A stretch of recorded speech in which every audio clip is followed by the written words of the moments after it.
নমস্কার। আবার আপনাদের সময় নষ্ট করতে প্রত্যেকবারের মতো। তো আজকের ভিডিওটা কী নিয়ে? লাস্ট দুটো ভিডিওই আমি করেছি হচ্ছে কিসের ওপর? ইলেকশানের ওপর, যে ইলেকশানে কী হতে পারে বা পাস্ট 7-8টা ইলেকশানের আগে বা পরে আমরা বাজারে ঠিক কী ধরনের মুভমেন্ট দেখেছি, তার ওপর বেস করে ফান্ডামেন্টাল বা টেকনিক্যাল কিছু জিনিস দেখে নেওয়ার পর কিছু স্টক আমি রেকমেন্ড করেছিলাম। প্রত্যেকটা স্টক এই সপ্তাহে ঠিকঠাক পারফরমেন্স দিয়েছে। পিএফসি তো আজকেরই 500 টাকা পৌঁছে গেল, যখন বলেছিলাম তখন 440 ছিল। তো এই সিচুয়েশানে দাঁড়িয়ে প্রথম কথা হচ্ছে যে বাজার নিয়ে ঠিক এক্স্যাক্টলি কী মনে হচ্ছে। বাজার নিয়ে যেটা সবচেয়ে বেশি মনে হচ্ছে এই মুহূর্তে, আমি ভীষণভাবে যখন স্টক মার্কেট নিয়ে যে কোনো কিছু করি, যে কোনো স্টক হোক, যে কোনো ইন্ডেক্স হোক, আমি ইলিয়ট ওয়েভকে প্রচণ্ড বিশ্বাস করি। কারণ ওয়েভ কাউন্টিং আমার ভুল হতে পারে, কিন্তু ওয়েভ কাউন্ট যদি ঠিক হয়, তার যে টার্গেটগুলো আসে সেগুলো কিন্তু পারফেক্টলি হিট করে। যেমন গত বছর 2023-এর জুলাই মাসে যান, তখন নিফটি চলছিল হচ্ছে 17,000, 16,800, 17,000 মে জুন। বলেছিলাম নিফটির টার্গেট 19,100। যখন 19,100 পৌঁছালো তখন ইলিয়ট ওয়েভ বলল এর টার্গেট এবার হবে 20,500। সেটাও হলো। 22,500 হলো। লাস্ট আমি মাস চারেক আগে পুজোর পরপর নভেম্বর ডিসেম্বরে বলেছিলাম যে বাজার 23,500 অবধি যেতে পারে। তো কোথাও না কোথাও প্রত্যেকটা সিচুয়েশন বাজারে এই মুহূর্তে কিন্তু নিফটিকে 23,500 নিয়ে যাওয়ার জন্য রেডি। আর ব্যাংক নিফটি গত 1 বছর আগে থাকতে আমি 54,000-এর টার্গেট নিয়ে বসে রয়েছি ইলিয়ট ওয়েভে। তো সেটা এখনও টার্গেট হিট করতে পারেনি। তো কোথাও না কোথাও ব্যাংক নিফটির 54,000 যাওয়ার জায়গা রয়েছে। এবার কথা হচ্ছে যে গতকাল আমরা দেখেছি বাজারটা হঠাৎ করে বিশাল বেড়েছে। এবার যখন তার কারণ খুঁজতে বেরোলাম, কিন্তু একটা বিশাল বড় ফান্ডামেন্টাল নিউজ পাওয়া গেছে যে আরবিআই যে গত বছর 1 লক্ষ কোটি টাকা দিয়েছিল সেন্ট্রাল গভর্নমেন্টকে বিভিন্ন কাজের জন্য বা ডিভিডেন্ড হিসেবে, আরবিআই এই বছর 2 লক্ষ কোটি টাকা গভর্নমেন্টকে দিচ্ছে। তার সাথে যেটা হচ্ছে যে প্রত্যেকটা পিএসইউ স্টক যারা গভর্নমেন্টকে আগের বছর যতটা ডিভিডেন্ড দিয়েছিল ডেভেলপমেন্টের কাজ বা অন্যান্য জিনিসের জন্য, তারা প্রত্যেকে কিন্তু তাদের ডিভিডেন্ড পার্সেন্টেজ বাড়ছে, যেটা গভর্নমেন্ট আর্ন করবে। আর অবভিয়াসলি আমাদের সবচেয়ে বড় সমস্যা এই মুহূর্তে ফিসক্যাল ডেফিসিট। তো ফিসক্যাল ডেফিসিটটা মেকআপ করতে কোথাও না কোথাও বোধহয় গভর্নমেন্টের বিশাল বড় হেল্প হবে। এই জিনিসটা আমাদেরকে মাথায় রাখতে হবে। আরবিআইয়ের এই যে 1 লক্ষ থেকে 2 লক্ষ কোটি টাকাতে যাওয়া মানে কোথাও না কোথাও পিএসইউ ব্যাংকের জন্য কিন্তু ভালো হওয়া। আগামী দিনে নিশ্চয়ই ভিডিও করব যে এটার ভেতরের ইন ডিটেলস কেন হয়, কি হয় না হয়। তবু বলবো যে পিএসইউ ব্যাংকগুলোতে কিন্তু নজর রাখুন। এই তো গেল হচ্ছে নিফটি ব্যাংক নিফটির কথা। এবার আমি একটা কথা বলেছিলাম যে ভোটের ওপর যদি কেউ অপশান স্ট্র্যাটেজি একটা তৈরি করতে চায়, যেখানে ম্যাক্সিমাম যতটা পারা যায় যে আমি আমার ক্যাপিটালকে সিকিওর রেখে কাজ করব, তো সেই জায়গা থেকে দাঁড়িয়ে এই মুহূর্তে অপশানের প্রিমিয়াম প্রচণ্ড ভুলভাল হয়ে রয়েছে, প্রচণ্ড গণ্ডগোলের হয়ে রয়েছে। আচ্ছা যাই হোক, ওই টপিকটাতে পরে আসছি। তার আগে কয়েকটা স্টক বলবো যারা অপশান ট্রেডিংয়ের দিকে বিশেষ করে মন দেন। অতি অবশ্যই এক্সাইড ব্যাটারি 480 টাকার ওপর ক্লোজ। এই স্টকটাতে ভীষণভাবে নজর রাখুন।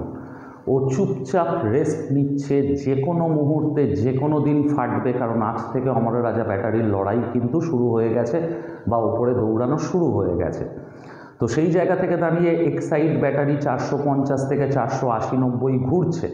আজকের একটা টাইমে মনে হয়েছিল ব্রেকআউট করে মুভমেন্ট করে যাবে, বাট সামহাউ কোনো কারণে পারেনি। তো ভীষণভাবে নজর রাখুন এক্সাইড ব্যাটারিতে, হয়তো বড় পয়সা দেওয়ার জন্য রেডি হচ্ছে। হিরো মোটো আমি আগের দিনও বলেছি, অ্যাজ পার ইলিয়ট ওয়েভ 6,200 টাকা টার্গেট। গত 2 সপ্তাহ ধরে হিরো মোটো সুইং করুন, অপশান করুন, ভরে পয়সা দিচ্ছে। এর পরের যে স্টকটাকে আমি বলবো টিভিএস মোটর। আমি বোধহয় গত সপ্তাহেও বলেছিলাম যে প্রত্যেকটা স্টুডেন্ট যারা আমার সঙ্গে ইলিয়াট ওয়েভের ক্লাস করেছো, যে প্রত্যেকটা ক্লাসে আমরা দেখেছিলাম যে টিভিএস মোটর যদি 2185-র ওপর দৌড়ায় তাহলে কিন্তু লম্বা দৌড়াবে। আর আজকের থেকে কোথাও না কোথাও র্যালিটা শুরু হয়ে গেল, যে গতকাল থেকে আমরা এই ওয়েভ অ্যানালিসিসের ওপর টিভিএস মোটরের অপশান ধরে বসেছিলাম, তো ভালো পয়সা দিয়ে গেল। তো টিভিএস মোটরের অ্যাজ পার ইলিয়াট ওয়েভ কাউন্টিংয়ে যদি আমি যাই, একদম বেসিক টার্গেটটা আসছে হচ্ছে 3200 টাকা, 3200 টাকা। কোথাও না কোথাও যতগুলো ইন্ডেক্সের চার্ট দেখছি, অটো ইন্ডেক্সের চার্ট বোধহয় সবচাইতে ভালো আছে। তাই আপনাদেরকে অটো সেক্টরের প্রত্যেকটা স্টকের দিকেই কিন্তু কম বেশি নজর রাখতে হবে। টাটা স্টিল আর সেল খুব স্লোলি মুভ করছে, বাট স্টিল খুব ভালো আছে, নজর রাখুন। এই তো গেল হচ্ছে স্টকের আপডেট।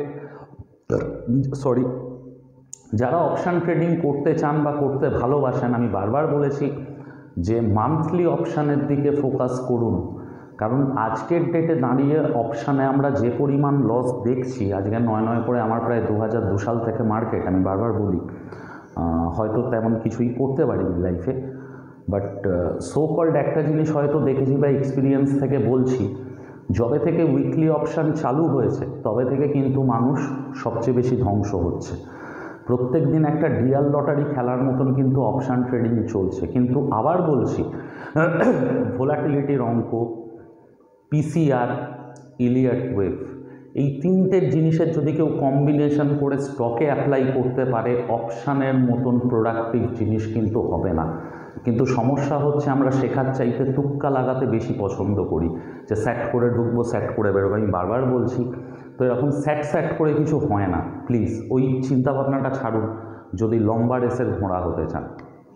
এবার এই মুহূর্তে তো নিফটির 23,500 যাওয়ার রাস্তা খুব clear.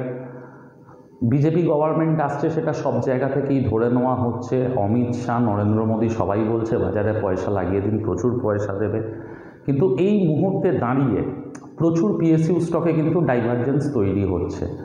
Last leg of rally আরেকটা বাকি রয়েছে, হয়তো আমরা আবার কিছু নতুন হাই দেখব কিছু স্টকে, বাট এই জায়গাটা থেকে বোধহয় একটু সাবধানে থাকা আমার মনে হয় খুব বেটার হবে। যাই হোক, এবার অপশান নিয়ে যে কথাটা বলছিলাম, যে আমি এই মুহূর্তে খুব সেফলি যে স্ট্র্যাটেজিটা দেখছি যে আমাদেরকে বেটার কিছু রিটার্ন দিতে পারে বা বেটার কিছু সেফলি একটা বড় সড়ো কামানোর চিন্তা ভাবনা করা যেতে পারে, যে কোনো স্ট্র্যাটেজি যখনই আমি বানাই না কেন, আমি কিন্তু সবার আগে গুরুত্ব দিই যে আমার লসের প্রোটেকশানটাকে নেওয়ার জন্য। অবভিয়াসলি তাতেও 4,000, 5,000 টাকা বা 2,000, 3,000 টাকা লস হতে পারে। যাদের প্রবলেম হবে প্লিজ ডেসক্রিপশানে আমার নাম্বার দেওয়া রয়েছে, আমার টিমের মেম্বারদের নাম্বার দেওয়া রয়েছে, একটা হোয়াটসঅ্যাপ করবেন, আপনাদেরকে স্ট্র্যাটেজিটার ছবি তোলা আছে, সেন্সিবল অবস্ট্রাইজে বানিয়ে আপনাদেরকে ফরওয়ার্ড করে দেবো। প্রথম জিনিসটা বুঝতে হবে যে অপশানের দাম ইনক্রিজ করে কেন। আমরা যে প্রিমিয়াম পে করি বা টাইম ভ্যালু পে করি, সেটা ইনক্রিজ করে হচ্ছে ভোলাটিলিটির জন্য। ইমপ্লাইড ভোলাটিলিটি একটা ইম্পর্ট্যান্ট ফ্যাক্টর অপশানের দাম ঠিক করার জন্য as per black and scolds model. যারা অপশানের দাম কিভাবে ডিপেন্ড করবে স্ট্র্যাটেজিটা মানে থিওরিটা বানিয়েছিল বা ফর্মুলাটা বানিয়েছিল, মানে অপশানের দাম তো এরকমভাবে ঠিক হয় না যে সকালবেলা আমার ঘুম থেকে উঠে মনে হলো আজকের নিফটি 24,000-এর কল 60 টাকা দাম, আমি লিখে দিলাম, বাজার ওই নিয়ে ট্রেড করছে। একটা প্রপার ম্যাথামেটিক্সের মাধ্যমে ঠিক হয়, আর সেই ম্যাথামেটিক্সটা হচ্ছে ব্ল্যাক অ্যান্ড স্কোলস মডেল। ঠিক আছে, এবার তার একটা ইম্পর্ট্যান্ট ফ্যাক্টর হচ্ছে ইমপ্লাইড ভোলাটিলিটি। আর ইমপ্লাইড ভোলাটিলিটি যেটা ধরে নিন ইন্ডিয়া ভিক্স মোরলেস আমাদের কিছুটা ইন্ডিকেশান দেয়, অ্যাটলিস্ট নিফটির ক্ষেত্রে, সেটা লাস্ট কিছু সপ্তাহ ধরে কনস্ট্যান্ট বাড়ছে। আর যেটা কিন্তু ইলেকশানের সময় খুব কমন ব্যাপার। আমরা লাস্ট 2-3টে ইলেকশানেও দেখেছি যে ভোলাটিলিটি ইনক্রিজ করে ঠিক ইলেকশানের আগে বা আগের 1 মাস ধরে। তো প্রথমে আমিও একটু ভাবছিলাম যে এতটা ভোলাটিলিটির ইনক্রিজে বাজার তো পড়তে পারে। তারপর জিনিসটাকে রিয়েলাইজ করলাম যে না, এটা একটা নর্মাল ব্যাপার, যে ভোটের আগের মাসগুলো নর্মাল ব্যাপার, এমনি সময় হলে চিন্তার বিষয়। তো এই যে ভোলাটিলিটির ইনক্রিজ হচ্ছে তার মেন রিজনটা কি? নর্মাল পাবলিক বা রিটেল আমরা ভাবছি যে ভোটের পর বাজার বিশাল কিছু একটা ঘটনা ঘটাতে পারে, বিশাল বড় কিছু একটা ঘটনা ঘটবে। এই জায়গা থেকে দাঁড়িয়ে কিন্তু ভোলাটিলিটি ইনক্রিজ করছে। আর এই যে ভোলাটিলিটি ইনক্রিজ করছে তার জন্য সবচেয়ে বেশি এফেক্ট আসছে অপশানের দামে। লোকে নিফটি 24,000-এর কল কিনছে, 20,000-এর পুট কিনছে, যার যেমন মনে হচ্ছে হেজ বানাচ্ছে। তো এই জায়গা থেকে দাঁড়িয়ে আজকের যখন আমি অপশানের রেটে গেলাম, ক্যালকুলেশন করতে বসলাম, দুখানা জিনিস হয় জানেন তো। একটা বলি আমরা মান্থলি স্প্রেড, যে কোনো জিনিসের এই মাসে যা দাম আর এই মাসে যা দাম, দুটো দামের মধ্যে ডিফারেন্সটাকে প্রফিট করে খাওয়ার চেষ্টা করা, 1 নম্বর। আর 2 নম্বর হচ্ছে সেম জিনিসটাকে এখন নিফটি, ব্যাংক নিফটি বা ফিন নিফটি, যাদের উইকলি ক্লিয়ারিং হয়, উইকলি স্প্রেডে কাজ করা যাচ্ছে। তো অদ্ভুত ব্যাপার হচ্ছে যে ব্যাংক নিফটিকে আমি উদাহরণস্বরূপ নিচ্ছি। ব্যাংক নিফটি 49,000-এর 26শে জুন কলের দাম হচ্ছে 1500 টাকা, আর 5ই জুনের 49,000-এর কলের দাম হচ্ছে 1100 টাকা। যে 1100 টাকা পুরোটাই টাইম ভ্যালু। এই জায়গা থেকে দাঁড়িয়ে আমার কাছে আমি আগামীকাল বা সোমবার দিন খুব সিম্পল স্ট্র্যাটেজিতে যাব যে আমি 26শে জুনের 49,000-এর ব্যাংক নিফটির কল কিনব আর 6ই জুনের ব্যাংক নিফটির কল 1100 টাকায় বেচব।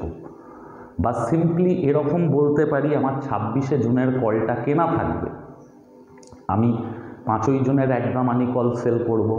যেই 5ই জুন চলে যাবে তার পরের সপ্তাহ 12ই জুনের একদামানি কল সেল করব ব্যাংক নিফটির, বা তারপরের সপ্তাহের একদামানি কল সেল করব। এরকমভাবে যদি দেখা যায় যে ব্যাংক নিফটিতে কোনো মুভমেন্ট না হয়, 26শে জানুয়ারির কলটা হয়তো আমাকে লস দেবে, কিন্তু এই 3টে কল বেচে আমি একটা বড় পয়সা কামিয়ে নেব। আবার যদি এটা হয় যে ব্যাংক নিফটি একটা হিউজ মুভ করে গেল, তাহলেও সেলের এগেনস্টে সবসময় যেহেতু আমার একটা বাই দাঁড়িয়ে রয়েছে, আমি প্রফিটেই থাকবো। আর প্রত্যেকটা সপ্তাহের যে টাইম ভ্যালুগুলো রয়েছে, হয়তো অনেকে নতুন, আমি বুঝতে পারছি না তাদেরকে আমি বোঝাতে পারছি কি পারছি না। তো যাই হোক, না হলে আমি আমার নাম্বার দেওয়া রয়েছে, আমি বলি সব সময় যে আমাদের একটা ফ্রি হোয়াটসঅ্যাপ গ্রুপ আছে যেখানে আমরা আমাদের ভিউগুলো শেয়ার করি, তাতে যদি কারোর কোনো হেল্প হয় তো প্লিজ ওখানে করবেন, ওখানে আমি দেবো। এর আগেও প্রচুর জিনিস আমি গ্রুপে শেয়ার করেছি সবার হেল্পের জন্য, তো এটাও শেয়ার করব। তো পরিষ্কার কথা, আমার দূরের একটা বাই থাকবে আর আমি প্রত্যেক সপ্তাহ শেষ হবে একটা করে বেচতে যাব। তার মানে অ্যাট এ টাইম আমার একটা বেচাও থাকবে, একটা কেনাও থাকবে। আমি যা ক্যালকুলেট করছি, খুব খারাপ থেকে খারাপ সিচুয়েশানেও আমার 2,000 বা 2,500 টাকা ব্যাংক নিফটিতে লস হতে পারে। এই মুহূর্তে 49,000-এর ওপর কলের ওপর যদি আমি হিসাব করি। আবার ঠিক সেম আমি যেমন কলটা বললাম, ঠিক পুটেও কিন্তু আপনাকে সেম পজিশান বানাতে হবে, যে আপনি 26শে জানুয়ারির 49,000-এর পুট কিনে রাখলেন আর 5ই জানুয়ারির 49,000-এর পুট বেচে দিলেন। যেই 5ই জানুয়ারি চলে গেল, 12ই জানুয়ারিরটা বেচলেন। এই রকমভাবে আমাকে কিন্তু 26শে জানুয়ারি অবধি পজিশানটা কন্টিনিউ করে দেখতে হবে কি ঘটে না ঘটে। এবার মধ্যিখানে যদি কোনো ইন্টারচেঞ্জেস করতে হয় অপশানে, হয়তো খালি নেক্সট মান্থটার জন্য যেদিনকে কিছু চেঞ্জেস করার দরকার পড়বে, আমি সকালবেলা একটা 1 মিনিট হোক বা 2 মিনিটের ভিডিও হোক আমি আপলোড করে দেবো, একটু দেখে নেবেন। যদি কারোর মনে হয় যে এই পজিশানটা, বা আমি বলবো যে আমাকে ব্লাইন্ডলি ট্রাস্ট করার দরকার নেই, এই জিনিসটাকে নিয়ে আপনারা নিজেরা সেন্সিবলে গিয়ে অবস্ট্রাইজে গিয়ে ক্যালকুলেশানগুলো ফেলুন, এটার সাথে ওটা, ওটার সাথে ওটা, ওটার সাথে সেটা। বা যে এক্সপিরিয়েন্স, যে আমি তো সেবি সার্টিফাইড অ্যানালিস্ট নই, সেবি আমার এক্সামে আমি এখনও বসিনি, তো যারা সো কল্ড অ্যানালিস্ট বা ইনভেস্টমেন্ট অ্যাডভাইজার বা যাদের নলেজ আমার থেকে অনেক বেশি, সেরকম কারোর সঙ্গে যাদের সঙ্গে আপনি কাজ করেন, অবভিয়াসলি তার সঙ্গে আপনারা একটু আলোচনা করে নেবেন যে কোনটা আপনার জন্য বেস্ট হবে। মার্জিন লাগবে নামমাত্র, ঠিক আছে, মার্জিন নিয়ে কারুর চিন্তা করার দরকার নেই। ইভেন যাদের সুইং ট্রেডিংয়ে স্টক ধরা রয়েছে, তারা তাদের স্টকগুলোকে প্লেজ করে সেই মার্জিন দিয়েও 2 লট 5 লটের ট্রেড বসিয়ে দিতে পারবেন। যেমন আমি বারবার বলছি, আমি এই পজিশানটা বসাবো আমার বা আমার সমস্ত ক্লায়েন্টের 5 লট করে বসাবো, তার জন্য 40 বা 50 হাজার টাকা মার্জিন লাগছে। তো জিনিসটাকে একটু পারমুটেশন কম্বিনেশন করুন। আমি আমার মতন করে করেছি। আবার বলছি, 26শে জানুয়ারি 49,000-এর কল পুট দুটোই কিনছি, 5ই জানুয়ারির 49,000-এর কল আর পুট দুটো আমি বিক্রি করে দিচ্ছি।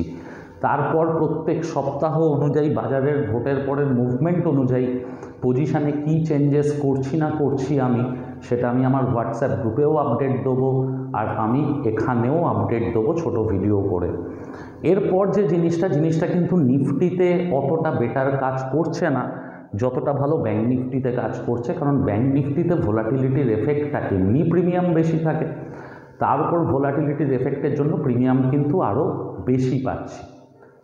এবার এটা তো গেল কি বলবো, বড় প্লেয়ারদের অপশানের কথা, যে তারা অপশান জানে, ফিউচার জানে, ইত্যাদি ইত্যাদি। ছোট প্লেয়াররা কী করবে? যাদের 20,000 টাকা আছে, 25,000 টাকা আছে, যে বলে আমি অপশান বুঝিই না, তাদেরকে আমি কোনো দিন চাই না তারা অপশান ট্রেডিংয়ে আসুন। যে বোঝেন না, প্রপার পড়াশোনা করে তারপরেই আসুন। কোনো জায়গা থেকে এই স্ক্যাল্পিং, এই স্ট্র্যাটেজি, লক্ষ লক্ষ টাকা রোজগার, এই জিনিসটার থেকে একটু দূরে থাকুন। দূরে থেকে ব্যাপারটাকে স্টকের ক্ষেত্রে কিভাবে কনভার্ট করব যদি চিন্তা ভাবনা করি। কিছু স্টকের নাম বলেছি যেগুলো আমার মনে হয়েছে ভালো হবে, আপনাদেরকেও বলেছি, অবশ্যই আপনারা সেগুলো নিয়ে আলোচনা করে নেবেন। এরপর যেটা সবচেয়ে ইম্পর্টেন্ট, আমি ইলেকশন নিয়ে যেটা ফার্স্ট ভিডিও করেছিলাম, ইলেকশনের ডেটা অ্যানালিসিসের ওপরে, আগের ভিডিওটা, তাতে একটা অদ্ভুত জিনিস ঘটেছে। আমি বলেছিলাম যে কোন সেক্টর, কোন ইন্ডেক্স কি রিটার্ন দেবে আমি জানি না, কিন্তু BSE small cap index last 4টে ইলেকশন, আবার বলছি লাস্ট 4টে election, BSE small cap index যে বছর ইলেকশন হয়েছে প্রত্যেক বছর ডবল হয়েছে। 89% হয়ে রিটার্ন পজিটিভ হয়েছে, 90% পজিটিভ হয়েছে। এইটা যখন আমি দেখলাম, আমি বিএসসি স্মল ক্যাপ ইন্ডেক্সে কোন কোন শেয়ার আছে দেখতে গেলাম। যে আমার ক্যালকুলেশন বললো যে ওখান থেকে যদি আমি 4-5টা ভালো শেয়ার চার্ট দেখে খুঁজে বার করতে পারি, তাহলে মেবি আমরা একটা বেটার রিটার্ন পেতে পারি নেক্সট 6 মাস বা 1 বছরে। 6 মাসে, ডিসেম্বরের মধ্যেই করে জেনারেলি রিটার্নটা। তো সেটা করতে গিয়ে দেখলাম যে বিএসসি স্মল ক্যাপ ইন্ডেক্সটা এত বড় ইন্ডেক্স না, 5,000 টাকা দামের শেয়ারও আছে, 5 টাকা দামের শেয়ারও আছে। তো ঠক বাঁচতে গা উজাড় হয়ে যাবে, যে কোনো স্টককে ওইভাবে পিক করা খুব ডিফিকাল্ট। তো আমারই ব্যান্ডেল ব্যাচের এক স্টুডেন্ট রয়েছে দেবশ্রী, যে রীতিমতন বীজ, ইটিএফ এই জিনিসগুলোকে নিয়ে রিসার্চ করে। তো দেবশ্রীর সঙ্গে কথা হয়েছিল, থ্যাংক ইউ দেবশ্রী। দেবশ্রী আমাকে রিসার্চ করে এই যে বিএসসি স্মল ক্যাপ ইন্ডেক্স এর রেপ্লিকা, আমরা কি জানি যে খালি বীজ মানে নিফটি বীজ আর ব্যাংক নিফটি বীজ, এটা কিন্তু নয়। বাজারের প্রায় প্রত্যেকটা ইন্ডেক্সের ইটিএফ বা বীজ আছে, ঠিক আছে। তো এইচডিএফসি স্মল 250, আবার বলছি এইচডিএফসি স্মল 250, এই বীজটা বা এই ইটিএফটা কিন্তু বাজারে যে স্টকগুলো স্মল ক্যাপ ইন্ডেক্সের ভেতর আসছে 250খানা, এই স্টকগুলোর ওপর ইনভেস্ট করে। আমাদের যাদের কাছে পয়সা কম আছে, 2,000 আছে, 5,000 আছে, 10,000 আছে, 15,000 আছে, 20,000 আছে, আমরা কিন্তু কোনো স্টককে পার্টিকুলার চুজ না করে নেক্সট 6 মাস বা 1 বছরের জন্য এই বীজগুলোতে পয়সা লাগাতে পারি। আবার বলছি এইচডিএফসি স্মল ক্যাপ 250, আরও বীজ রয়েছে, বাট এটা অনেক বেটার আর লিকুইড। বা যে কোনো কিছু ইনভেস্ট করতে চান, যে কোনো ইন্ডেক্সে ইনভেস্ট করতে চান, প্রত্যেকটা ইন্ডেক্সের কিন্তু বীজ আছে। একটু চর্চা করুন, খুঁজে পাবেন। সেটা মিড ক্যাপে করতে চান, এতে করতে চান, স্মল ক্যাপে করতে চান, আলফা পজিটিভে করতে চান, যে আলফা পজিটিভ স্টক কোনগুলো, প্রত্যেকটার বীজ আছে। তো প্রত্যেকটা বীজ কিন্তু খালি নিফটি বীজ বলে আজকের বাজারকে ভাববেন না, বড্ড একবজ্ঞা হয়ে যায় চিন্তাভাবনাটা। যত রকমের বীজ আছে সব রকম নিয়ে রিসার্চ করুন, আর প্রত্যেকটা বীজেই কীভাবে এসআইপি মোডে ইনভেস্ট করা যায় সেটাকে চিন্তা ভাবনা করুন। এই গেল হচ্ছে আজকের ব্যাপার। স্টকের বলে দিলাম, টিভিএস মোটরে নজর রাখুন, এক্সাইডে নজর রাখুন, ওরা কিন্তু রেডি হচ্ছে একটা বড় ফাটার জন্য বা বড় পয়সা দেওয়ার জন্য। খুব ভুল না হলে আগামী সপ্তাহটাও কিন্তু আমাদের পয়সা দেওয়া উচিত হচ্ছে পিএফসি আর আরইসির। এবার যেটা সবচেয়ে ইম্পর্ট্যান্ট কথা, নিফটি 23,500 তো আলটিমেট টার্গেট, কিন্তু দেখা যাচ্ছে কোথাও না কোথাও 25,000-এর রাস্তাও বোধহয় তৈরি হচ্ছে। সেটা হয়তো একটু কারেকশান করার পর হতে পারে, যে ফার্স্টে 23,500 24,000 দৌড়ালো, তারপর পড়লো, তারপর আবার উঠলো। ব্যাঙ্ক নিফটি 54,000 আমি ভীষণভাবে এক্সপেক্ট করছি। সিচুয়েশানটা বুঝে নিয়ে বাজারের ব্যাঙ্ক নিফটির যদি আমি মান্থলি চার্টে যাই, একটা লম্বা ট্রেন্ড লাইনে বারবার ধাক্কা খাচ্ছে, ওটা ব্রেক করলে কিন্তু আমি উইদিন 10 কি 15 দিনের মধ্যে 54,000 দেখব। তো ওই জন্যই বললাম ভোটের মাসে আমি কনস্ট্যান্ট আপডেট দিতে থাকবো অ্যাজ পার বাজারের সিচুয়েশান, যে আমি যদি কোনো পজিশান চেঞ্জ করি, যদি আপনাদের কোনো হেল্প হয়। আর আবার বলছি, আমি কোনো সেবি রেজিস্টার্ড অ্যানালিস্ট নই, আমার কথা কতটা শোনার যোগ্য আমি নিজেও জানি না। আচ্ছা, লাস্ট কিছু মানুষকে ধন্যবাদ বলার আছে। প্রথম কথা হচ্ছে, যারা প্রত্যেকে জয়েন করছো আজকের ডেটে দাঁড়িয়ে। রিসেন্টলি আমরা কৃষ্ণনগর, হাওড়ার রামরাজাতলা আর কাছড়াপাড়ায় রোববার সকাল 7:30, বৃহস্পতিবার সন্ধ্যে 6:30 রামরাজাতলা, রোববার দিন বিকেল 5টা 2রা জুন থেকে শুরু হবে। আর রামরাজাতলায় 4th জুন থেকে শুরু হবে। আর আপনার কাছড়াপাড়াতেই কামিং সানডে থেকে শুরু হবে। প্রত্যেকটা জায়গা শুরু করার পর থেকে যেভাবে রেসপন্স পেয়েছি, ইভেন কৃষ্ণনগরে ঘর ভাড়া করার পরও ঘর পাল্টাতে হয়েছে। তো থ্যাংক ইউ। উইদাউট কোনো অ্যাড, মাত্র 9,000 সাবস্ক্রাইবার, তারপরেও যখন খালি রেফারেন্সে যে একটা স্টুডেন্ট বেরিয়ে গিয়ে আর একটা স্টুডেন্টকে পাঠাচ্ছে, উইদাউট এনি কমিশন, কারণ আমরা যে ফিজ নিয়ে পড়াই লাইভ ক্লাস, তো লাইভ ট্রেড করা, বসে নেটের ব্যবস্থা করা, সমস্ত কিছু মিলে আমরা কোনো কমিশন দিই না, যেটা অন্যান্য ইনস্টিটিউটরা যায়। মানে 1 লক্ষ টাকার কোর্সের কোনো স্টুডেন্টকে ঢোকাতে পারলে 30,000 কমিশন পাওয়া যায়। তারপরেও যে স্টুডেন্টরা ভালোবেসে এরকমভাবে হেল্প করছে বা স্টুডেন্ট দিয়ে যাচ্ছে, তার জন্য রিয়েলি থ্যাংক ইউ।